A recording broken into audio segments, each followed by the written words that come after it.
بحثا پروسه آشتی دیکن آشتی و چارەسەریە لە تورکیا و باکووری کوردستانê دەربارەی vê yekê mêvanekî hêja heye ku jî Profesor Dr. Yusuf Adigûzel serokê zanîngeha Anadolu ku li studiyê digel daye cenabê Profesorî tu gelek bixêr hatî ez gelek xweşhal bûm bi amedebûna te li Studiya Kurdistan biçarê destpêkê behsa pêngavên proseya aştiyê bikەin هین وکه پروفیسورک وکه اکادمیک اکادمیسیانک ل ترکیه اف پنگاون پروسه آشتی و چارەسەری هنگ چاوا دبینن یعنی دوی باوریه دانه کو آشتیه که ماینده sertapaya Türkiye'ye بگیریتن. Evet. Öncelikle bu fırsatı verdiğiniz için teşekkür ediyorum. Bu derfetek ve daya spasya ve dikim. Ez derçuyi rojnamevanî me pistraji alî zanîstin civakî de min kar kiriye ji ber ku ez vê proseyê jenêz ve dişopînim û ji bo derfetê wê jî spas dikim. Ev prose akademisyen, mamosyan û gelên Tirkiye proseyê jenêz ve dişopînî ji hêberê jî henekê hewldan hebû ji bo proseyên aştiyê lê ser neket. Di vê proseyê de jî hinek guman hebû gelê de çawa birêve biçe serkeve ser nekeve lê niha em karin bêjin ku niha bi rêjeyeke mezin gel bawer dike ku ev prose ber bi serkeftinê ve biçe we jî temaşe kir proseyekê çekdanînê birêve çû di medyayê de cih girt Türkiye divê demê de bi serê xwe birêve nabe. Akterên din jî hene di vê proseyê de em dibînin hemû akterên navçeyê hene, bi wan re peywendî hene. Her wiha Rêveberiya Herêma Kurdistanê jî peywendiya wan bi Tirkiye re hene. Baweriya min ew e ku ji bo serkeftina proseyê Herêma Kurdistanê jî rolekî giring dibîne. Te got ku akterên din jî hene divê proseyê de ne tenê Tirkiyeye. Yek ji wan akteran ku fakteran Herêma Kurdistanê ye ku Herêma Kurdistanê rol heye. Rolê Herêma Kurdistanê heng çawa dibînin ji bo berefpêş vebûn çûna vê proseya aştiyê li Tirkiyeye.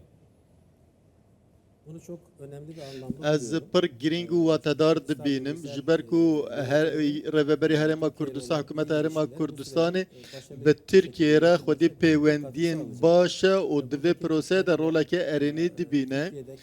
Her wiha ji bo Kurd jî li Tirkiye mafên xwe bigihîn û xwe de baweriyê de bibînin ji bo wê jî piştevaniyekî baş e.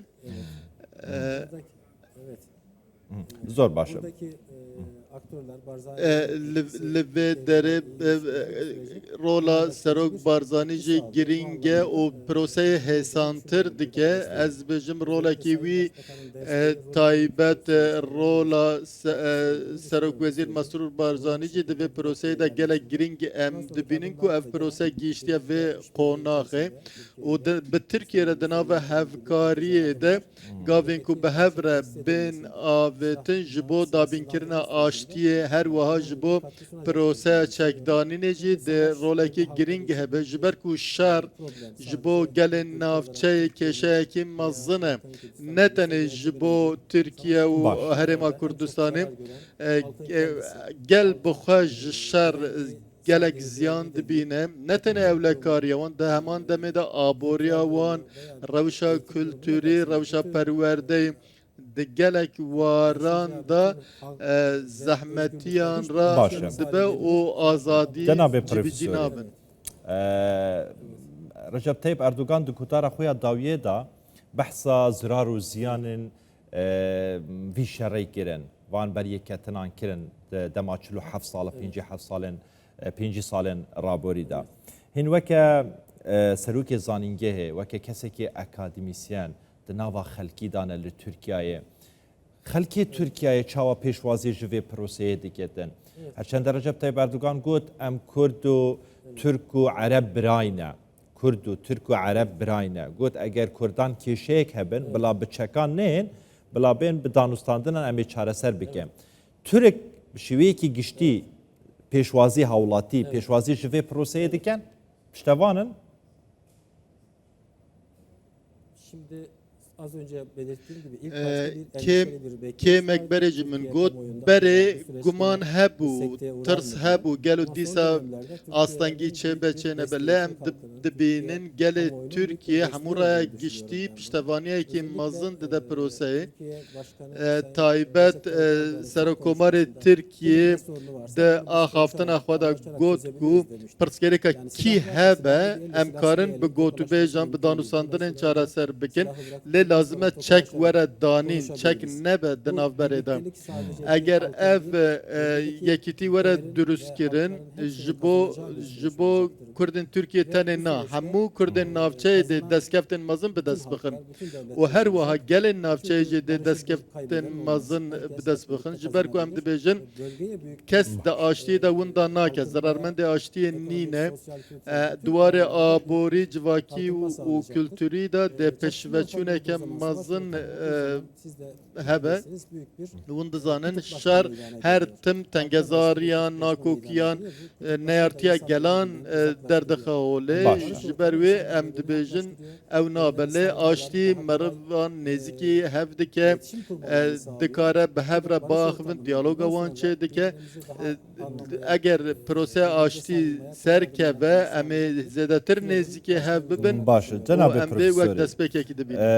ji her kesê pisyar bike behsa proseya aştiye bike dibêje vê carî gelek ciddi ye û her aliyek jî ji proseyê razî ye min ji te pisyar kir te gotê vê carê prose ciddi ye û em ji proseyê razî ne û te got kes di nava aştiyê da winda nabîtin mumkîn e eger vê pisyarê ji te bikem di rojên dahatî da yani çekdarên PKK ebed hinde sala li çiyayê bûne şerê dewletê kiriye dewletê şerê wan kiriye çekên xwe bi temamî biavên û vegerin nava Tirkiyeyê bi azadî jiyana xwe derbas bikin mumkîn e di sibê rojê de Abdullah Öcalan azad bibîtin weke hawlatiyekê Kurd yê Türk di Tirkiyeyê de bejdar bî di siyasetê de bi azadina hatû çûyê biketin mumkîn e ev e? Evet. Süreçle ilgili zaten şu anda derbarê proseyê ji xwe Komara Tirkiye siyasetekî dimeşîne tiştên ku hûn dibêjin ez nikarim bersivekî tekez bidim misoker bidim lê ez bêjim proseya aştî kesên ku beşdarî çalakiyên ku kuştin têda hebûye nebûn evin her çend le kampên PKK de ji mabin eger tev li çalakiyan nebûne ji bo wan ev prose na heye eger ew çekên xwe deynin bê çek derbasî Tirkiye bibin ji xwe nayên girtin ew tên azad kirin ew yasa na heye li aliyê din kesên ku tevlibûna wan di çalakiyan de heye بس برای پروفسور نها پیشنیارا پیکانینا کمیسیونێکی تێکردن ev komisyona têpêkanîn xwe tenê ji bo çekdanîna PKK nabêtin divêtin yanî çareseriya vê kêşeş bike di kurdewariya me da dibêjin eger wergir bû te werbigirî di kurdewariya me da dibêjin ku nuqta serê dêr yanî xalekê dê danî serê dêr wereqeka spîdê dest pê key hetmen Tirkiyeyê ji PKK kuştîne û PKK ji Tirkiyeyê kuştîne eger laperekan spî bê heldane ve di sibê rojê de ev didetin Tabii ki.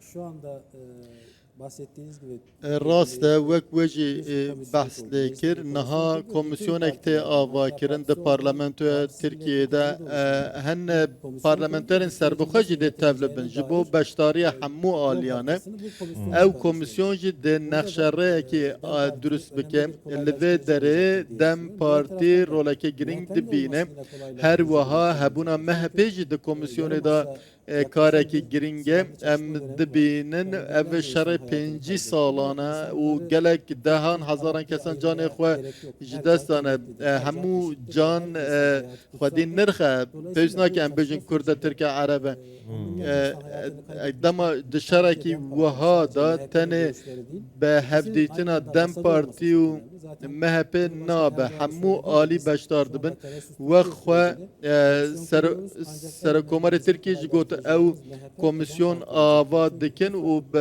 ew ê bi MHP û Dem Partiyê birêve bin.